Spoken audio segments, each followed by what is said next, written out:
2 দিন আগে নতুন করে স্থাপন করা একটি টিউবওয়েলের মুখ দিয়ে হঠাৎ অনবরত পানি বের হতে থাকে। বিষয়টি দেখে স্থানীয়দের মধ্যে ছড়িয়ে পড়ে নানান গুঞ্জন। কেউ রোগমুক্তির আশায় বোতলে পানি সংগ্রহ করেন, কেউ আবার সেখানেই দাঁড়িয়ে পানি পান করছেন। খবরটি দ্রুত ছড়িয়ে পড়লে এলাকায় সৃষ্টি হয় হুলস্থুল পরিস্থিতি। আজ সোমবার সকালে জয়পুরহাটের আক্কেলপুর পৌর সদরের কিশোরের মোড় এলাকায় এই ঘটনাটি ঘটে। খবর পেয়ে আক্কেলপুর পৌরসভার কর্মকর্তারা ঘটনাস্থলে যান। তদন্ত করে জানান, ওই স্থানে 1 বছর আগে সুপেয় পানির গভীর পাইপলাইন স্থাপন করা হয়েছিল। নতুন টিউবওয়েল বসানোর সময় আঘাত লেগে সেই পাইপলাইন ফেটে যায়।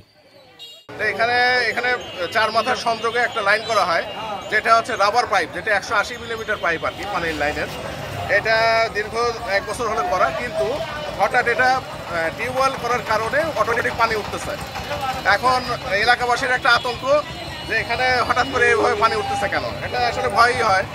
তারপরে এটা চিন্তা করে বোঝা যাচ্ছে যে এটা হচ্ছে আপনার পাইপের ঠিক মাঝখানে টিউবওয়েলের যে পাইপটা, এটা আপনার পোতা হয়েছে আর কি।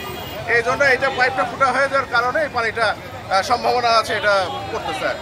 তবে স্থানীয়দের ধারণা থাকলেও বিষয়টি কোনো অলৌকিক ঘটনা নয়, শুধু প্রযুক্তিগত একটি ফলাফল। এটা একটা পাবলিকের অসাবধানতাবশত ভুল ত্রুটির কারণে আমাদের এই আজকে সমস্যাটা আমরা সবাই জানতে পারছি।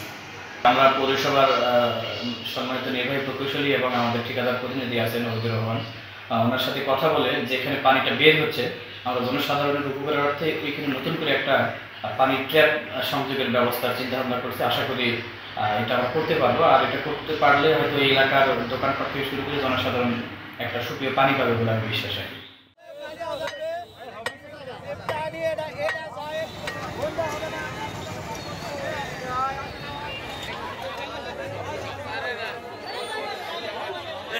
হয়ে গেছে।